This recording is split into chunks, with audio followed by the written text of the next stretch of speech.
Preparations are being made for the second annual Bahamas Junkanoo Carnival, which will begin in Grand Bahama and wraps up here in New Providence on May 7th. Minister of Tourism, the Honorable Obi Wilchcombe, says they plan to correct many of the shortfalls from the first Junkanoo Carnival held last year, which were budgeted for $9 million but ended up costing millions more. The tourism minister said they plan to stay within budget and ensure that Bahamian artists are center stage.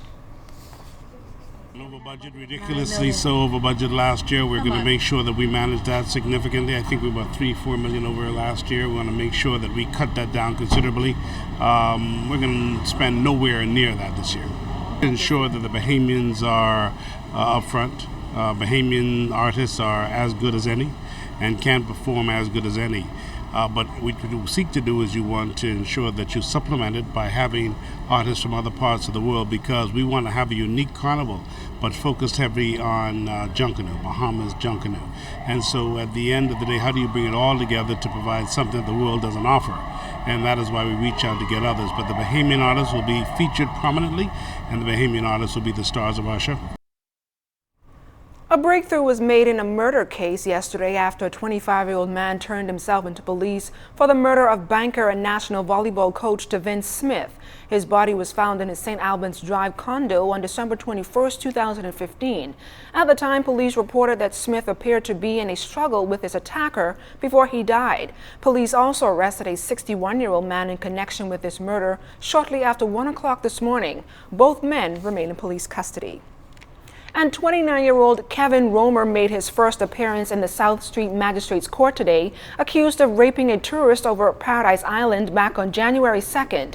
In court, Chief Magistrate Joyanne Ferguson Pratt charged Romer with having sexual relations with a 24-year-old female at Arthur Island off New Providence without her consent. Romer pleaded not guilty to the charge.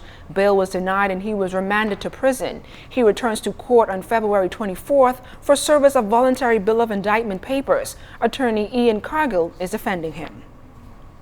Bahamas Against Crime launched an ambitious initiative in the Bain and Grantstown today aimed at curbing crime while promoting peace in that inner city community. Our Fern Carey tells us that the program also has the backing of a leading civic organization. The initiative is called Hands Around Bain Grantstown, and it comes amidst rising crime, violence, and the fear of crime in that community and the country. Bahamas Against Crime President Reverend C.B. Moss says Bain and Grantstown has had its fair share of crime and violence over the years, and the initiative is aimed at addressing the root causes while promoting peace in the community. Objectives are to assemble local residents to join hands along a prescribed route and circulating the Bain Grantstown community in a symbolic gesture of protecting the community from crime and violence, both external and internal. 2, to raise funds for community anti-crime efforts. A, to fund the various initiatives of Bahamas Against Crime and the Bain Grantstown Advancement Association.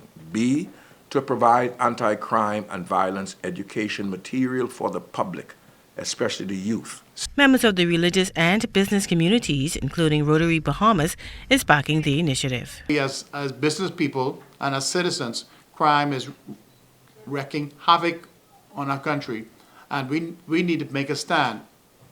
We no longer we can sit on a fence and pretend it's going to go away. It's not going away, it's only getting worse. Saying that where good men do nothing, evil will flourish. We feel that it's time for the good men to stand up and say this is a line in the sand.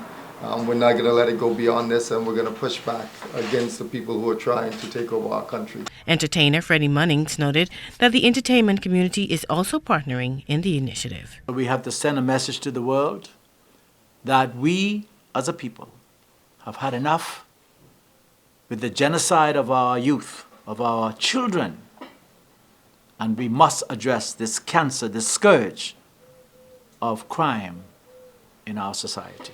The event will be held on February 28th. Fern Carey, ZNS Network News. Organizers are busy getting ready for the 15th annual Sunday School Rally in the Alley set for January 31st at 3 p.m. in Woods Alley. Former Assistant Commissioner of Police and Superintendent of Big Harvest Community Sunday School, John Ferguson, says the community is excited about the event that will be held under the theme, Ye Are the Salt of the Earth. ZNS News spoke with Ferguson shortly after the shooting of 2 teenagers in that community, but he says such incidents will not put a cloud over the rally. We are expecting hundreds of persons to be here in Woods Alley for this event, including a huge amount of children and adults. And normally we have a wonderful time, and it's always a peaceful atmosphere. And you know, this is not the first time an incident has happened prior to our rally, but we're still pressing on, and I want to assure the public that Woods Alley is moving on and we're going to be okay. Ferguson says the event is an important part of the organization's community outreach that has had a positive impact on the community and continues to transform the lives of young people. Each year, the event also recognizes Sabbath school teachers who are making an impact in their community. We have the Conquering Lion Award, which we recognize 7 persons, outstanding Sunday Sabbath school teachers, and that's going on as well. And we have 7 outstanding teachers who are going to be recognized for doing their part in their community or in their churches, and by extension their community, as part of this whole program of trying to change and transform these antisocial behaviors among our young people. It's time for our weekly poll. We want to hear what you have to say about a question posed on Mondays, with the results revealed on Friday. This week's poll question: despite winning 3 Junkanoo parades in a row, there are some who say the Valley Boys may not have earned the crown. How do you feel about this? The choices are yes, no, or no opinion. Now you can log on to our website, www.znsbahamas.com, and vote in the poll. The results will be made public on Friday.